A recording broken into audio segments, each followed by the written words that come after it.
இந்த வீடியோவில் வந்து எக் வெஜிடபிள் நூடுல்ஸ் வந்து எப்படி பண்ணலான்னு பார்க்கலாமா. அதுக்கு தேவையானது வந்து பார்த்திங்கன்னா சின்ன வெங்காயம், அப்புறம் பீன்ஸ் வந்து குட்டி குட்டியாக கட் பண்ணி வச்சுருக்கேன். அதுக்கப்புறம் பார்த்திங்கன்னா கேரட் வந்து துருவி வச்சுருக்கேன். அப்புறம் 2 முட்டை. நான் நூடுல்ஸ் வந்து என்ன சொல்லிட்டேன்னா சின்ன சின்னதாக நான் என்ன பண்ணால் உடச்சி போட்டுக்கிட்டேன். உங்களுக்கு வந்து வேணும்னா நீங்கள் அப்படியே வச்சுக்கலாம், இல்லைனா உடச்சி போட்டுக்கலாம். அதுக்கப்புறம் அந்த நூடுல்ஸ்க்குரிய மசாலா தான். அதுக்கப்புறம் பார்த்திங்கன்னா ஒரு கடாயில் வந்து எண்ணெய் ஊற்றிக்கோங்க. எண்ணெய் ஊற்றிட்டு கொஞ்சமாக கடுகு சேர்த்துக்கோங்க. கடுகு வந்து உங்களுக்கு ஆப்ஷனல் தான், நீங்கள் வேணும்னா யூஸ் பண்ணிக்கலாம், இல்லைனா வேண்டாம்.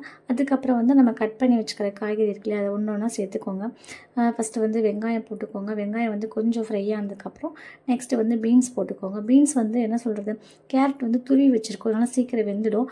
பீன்ஸ் வந்து கொஞ்சம் குட்டி குட்டியாக கட் பண்ணிங்கனால கொஞ்சம் டைம் எடுக்கும். ஸோ அதனால் அது கொஞ்சம் வேகிற வரைக்கும் அப்படியே கொஞ்சம் நேரம் அப்படியே ஃப்ரை பண்ணிக்கோங்க. நெக்ஸ்ட்டு பார்த்திங்கன்னா கேரட் சேர்த்துக்கோங்க. கேரட் சேர்த்துட்டு இந்த எல்லாத்தையும் போட்டு நல்லா ஃப்ரை ஆகிற வரைக்கும் கொஞ்சம் அப்படியே என்ன பண்ணி கிண்டிக்கிட்டே இருங்க.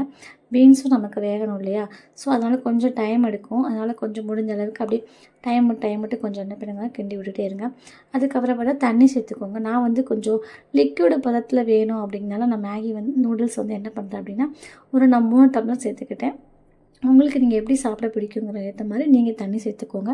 அது கொஞ்சம் கொதித்ததுக்கப்புறம் என்ன பண்ணால் நம்ம உடச்சி வச்சுருந்த நூடுல்ஸையும் அதில் போட்டு நல்லா எல்லாத்தையும் நல்லா கிண்டி விட்டுக்கோங்க. நான் வந்து மசாலா வந்து எப்போ சேர்ப்பேன்னா நூடுல்ஸ் வந்து கொஞ்சம் ஒரு பாதி குக் ஆனதுக்கப்புறம் தான் நான் எப்போவுமே மசாலா சேர்ப்பேன். ஏன்னா இப்போவே மசாலா போட்டால் கொஞ்சம் தண்ணி அதிகமாகிட்டுனா கொஞ்சம் டேஸ்ட் இருக்காது. அப்படிங்கிறனால கொஞ்சம் தண்ணி வற்றினதுக்கப்புறமும் நூடுல்ஸ் வந்து கொஞ்சம் பாதி பாயில் ஆனதுக்கப்புறம் தான் நான் எப்போவுமே அந்த பேக்கெட்டில் உள்ள அந்த இதை சேர்ப்பேன். ஸோ 2 நூடுல்ஸு 3 பேர் சாப்பிட்லாம், அதுவே அதிகமாக இருக்கும்.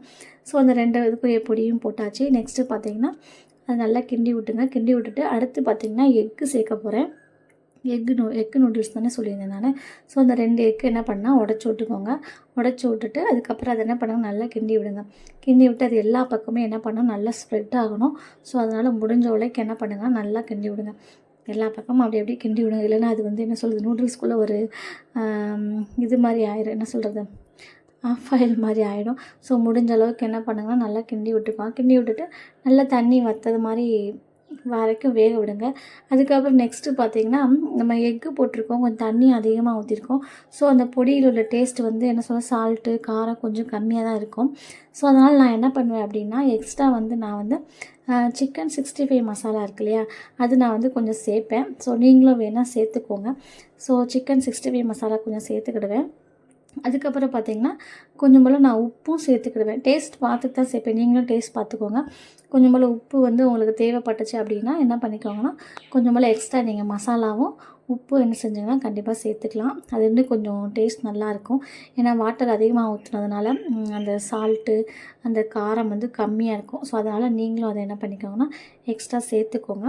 சேர்த்துட்டு இதுதான் என்னுடைய எக் வெஜிடபிள் நூடுல்ஸ் ரெசிபிங்க. இந்த வீடியோ பிடிச்சா லைக் பண்ணுங்கள் அண்ட் சப்ஸ்கிரைப் பண்ணுங்கள். ஓகேங்களா. ஃபைனலாக என்ன பண்ணியாச்சுன்னா எக் வெஜிடபிள் நூடுல்ஸ் ரெடி ஆகிடுச்சு. ஸோ இதை அப்படியே ஃபுல்லாக உங்களுக்கு காட்டுறேன் பாருங்கள். எக் வெஜிடபிள்ஸ் எல்லாம் இருக்கா. ஸோ இதை அப்படியே என்ன பண்ணுங்கள் அப்படின்னா ஒரு சின்ன கிண்ணமோ இல்லை ஏதோ ஒரு இதில் நீங்கள் என்ன பண்ணுங்கன்னா எடுத்து வச்சுட்டு ஒரு ஸ்பூன் போட்டு நீங்கள் என்ன பண்ணலாம், எல்லாருக்கும் பரிமாறலாம். இதுதான் என்னோடய ரெசிபிங்க. வீடியோ பிடிச்சா லைக் பண்ணுங்கள், சப்ஸ்கிரைப் பண்ணுங்கள்.